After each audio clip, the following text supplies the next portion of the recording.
Okay, so today is day 64 of being housed, and yeah, I just woke up and just spent a little quiet time. I prayed and just reflected, and uh, goodness, so today's gonna be a busy day. I am volunteering at uh, it's kind of like it's a community meal, and so I got to be there around 5, and that'll go till 7 and 7ish.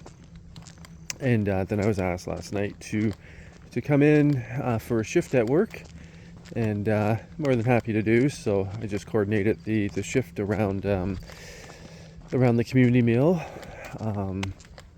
So I was thinking, okay, I guess it might be wise to get to the gym and get the workout in first thing in the morning. And I think I'm gonna have a tea. I want to just relax and maybe do the New York Times Wordle and in the connections, and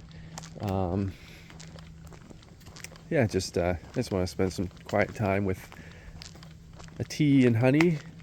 And anyways, yeah, I just feel I haven't really talked about how I've been feeling. Well, first and foremost, there's a breeze right now, and if the air was even just a little more chilly, I'd want to have a toque on and a scarf. But it's almost like goodness, the breeze is it's more refreshing. So like the temperature seems to have risen quite a bit. Like earlier this week, it felt like there was like a frost, like there was that chill in the air, and yeah, it's the weather's a little all over the place. It's something. Anyways, but how have I been feeling?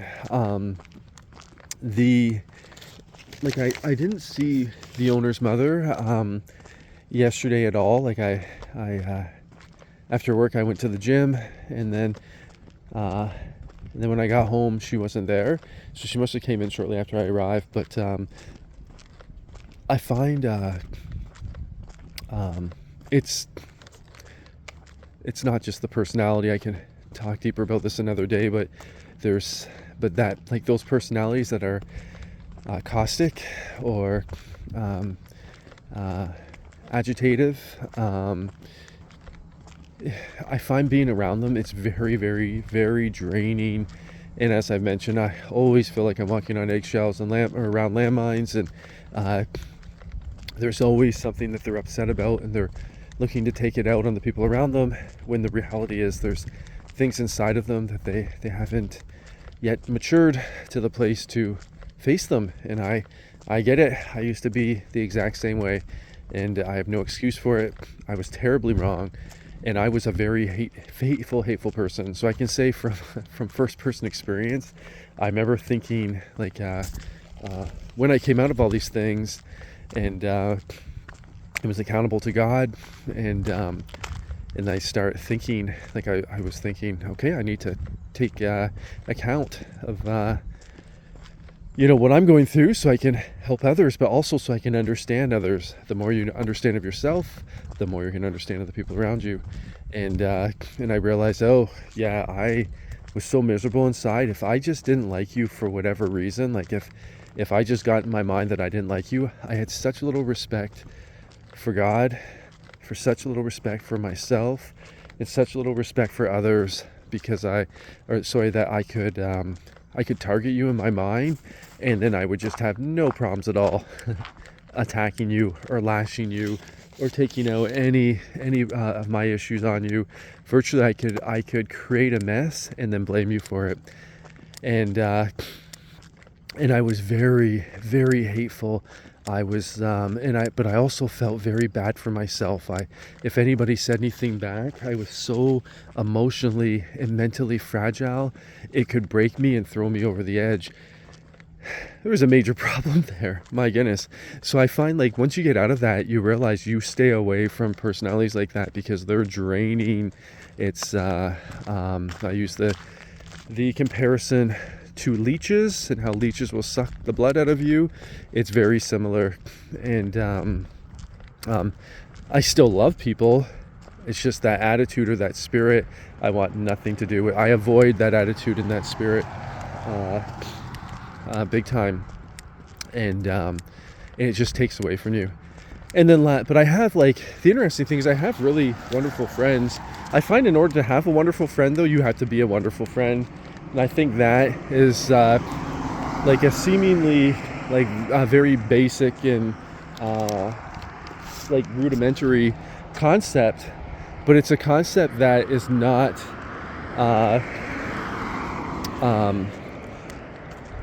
commonly understood and applied. But I realize in our society, it seems like in terms of maturation and growing and making changes in terms of being around people and personalities that are headed in the same direction, that are like-minded, as opposed to being around personalities because you're lonely, or because you don't want to be alone, or because you just see how other people reflect off other people and you want to have a part of that, once again, which is selfish. Virtually, that's what I'm saying is I find the shift from selfishness to selflessness is a lot slower than I would have imagined. So it only makes sense that I'm looking at a funnel or a triangle. The more you go from if you're selfish, it's like the base of the triangle. You're going to be around a lot of folks and have a lot of company. But then the more you mature and the more you go from selfish to selfless, it gets smaller and smaller and smaller and smaller and smaller. So, but I was just talking with a dear friend of mine last night, and him and his wife, they have tickets to Sunday's Blue Jays game. Hey, good morning. And so this is a doer. They got to win. And if they win, then they're forced the game 7. But he's a very, very loving and caring person, but he's very respectful, and it's just always wonderful catching up with him, and I always just feel very encouraged and esteemed. And I find one of the biggest things he doesn't have bad things to say about others, and he seems really happy and content not only with his job. He is happy and content with his job. He's happy and content with his his beautiful wife and his beautiful daughter, and he's happy and content with himself. He just seems very comfortable with himself, and he's a very he's a wonderful friend. He's got a lot of wonderful attributes, and you're blessed to get to know him. And I was talking with the brother and sister in Christ last night, and they're really trying to give more and more to God. And by trying to give more and more to God, they are giving more and more to God. And it's difficult for them, but they're both very firm, and they're very they're uncompromising, and they're extremely loving. And I don't have many friends. I have few, but they're all really deep connections. And overall, I'm I was thinking about this morning. I'm just very I'm just at peace. I have God's peace inside of me. I'm very very pleased with there's a lot of things in my life that need to be doing a lot better. But at the same time, internally, I'm at peace. I have a clear conscience before God. I'm very at peace with the things that I'm speaking, the things that I'm thinking, versus what I believe, which is wonderful. It's taken a long time to get here, and to even realize, to see what is inside of me, and to make sure that those things are changed first.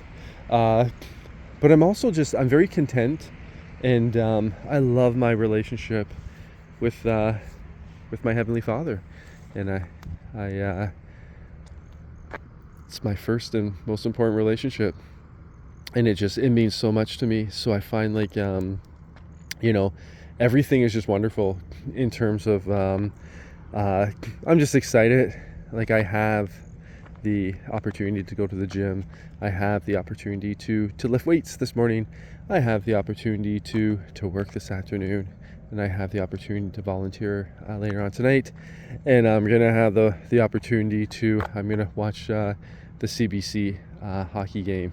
So, and I'm gonna try and limit all the other games so I can keep priorities. And anyways, but yeah, just overall, I'm just very, very content, very happy, and